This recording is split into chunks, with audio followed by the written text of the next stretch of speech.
করেছে আল্লাহ পাক তাদের জন্য জান্নাত রেখেছেন এবং তাদের জন্য বলছেন সাবিকু ইলা মাগফিরাতিম মির রাব্বিকুম ওয়া জান্নাতিন আরদুহা কাআরদিস সামাই ওয়াল আরদ উইদ্দাত লিল্লাযীনা আমানু বিল্লাহি ওয়া রাসূলিহি।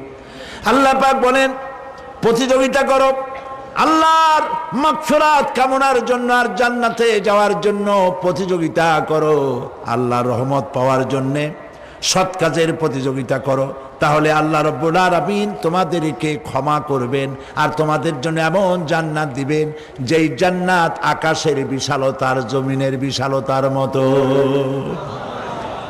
এই বিরাট জান্নাত তোমাদেরকে দিবেন। এই জান্নাত চিরস্থায়ী সুখ এবং শান্তি।